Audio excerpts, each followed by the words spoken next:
Precision EFI is my kind of place. I mean, race cars, snowmobiles, and the pursuit of power. Now, Sebastian and his team are perfectionists at all three of those things, so right now, this guy is in gearhead heaven. Precision EFI has introduced a line of performance parts for Arctic Cat and Yamaha turbo sleds that blend computer power with hardware and hard parts. Their systems range from a Stage 1 flash that builds an extra 30 ponies, all the way up to their Stage 4 that generates 320 horsepower. The company started 8 years ago. Was only specialized in rally car, road race car, dyno tuning, and then got into snowmobile probably 7 years ago now. I've done two-stroke turbos, and now we are only focusing on developing a performance package on the power sport industry. The basic stage, let's say for the Stage 1, we try to add the first entry level of products. We did not want to interfere any parts on the machine, so we try to keep everything stock and just increase the power out of it. So the Stage 1 gives a 30 horsepower gain, and we keep the OEM muffler, we keep everything, the clutching, we don't touch anything, and it gives a gain of 10 miles per hour on 1,000 foot, which is pretty impressive. And we try to play a lot with the fun factor. For us, it's not only about the peak power that the machine does, but it's how fun it is to ride it. So throttle response is one of the main focus we have on the development of our products. Let's say it starts from OEM at 200 horsepower, we can get you to 320. So the thing is, once you want to pass to Stage 2, we need to remove back pressure with the exhaust. So we supply exhaust 2.5 inch. By reducing the back pressure in the exhaust, we can increase the boost. The Stage 2 gives you 250 horsepower. The Stage 3, without interfering anything on the machine yet, we get to 280.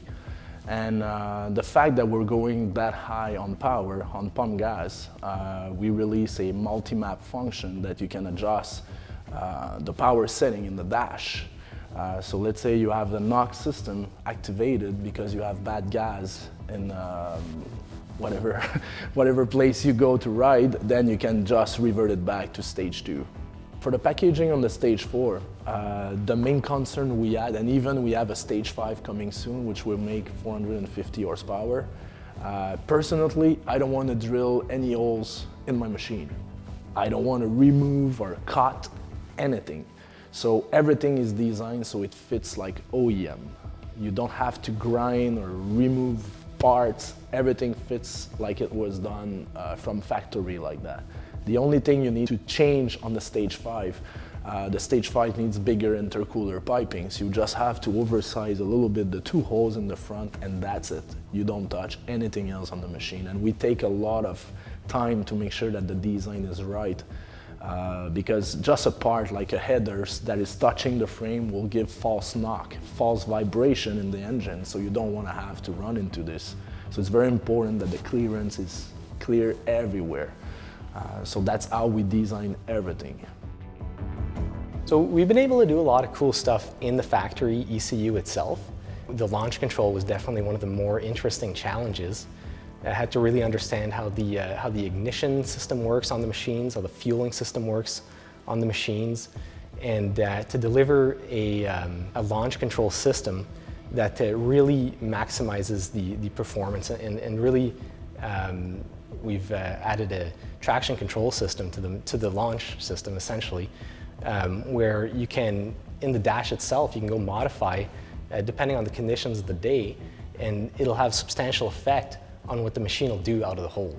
Adding the extra features and adding controls for those extra features through the dash, that's been a really interesting project. So the best way to do it is to get as much info as you can from our website, see what pieces you need to put together to get to that level. It's all described in detail.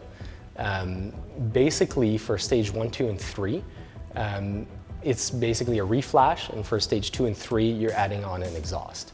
And you have some choices there, as you know, you got the variable exhaust or just a fixed exhaust, depending on what feature you want. And then we've also got a standalone gauge cluster upgrade, which will give you all the features I just talked about on any flash, even a stock machine or even a competitor's flash. You can get all those peak readouts and the boost gauge and the air fuel gauge. You get all that on any machine. I think we've got a really nice product in these machines, and we're gonna try to keep that expertise up for other up-and-coming machines as well. They're gonna let me try my hand here at titanium TIG welding. Somehow though, I don't think it's gonna look as good as this.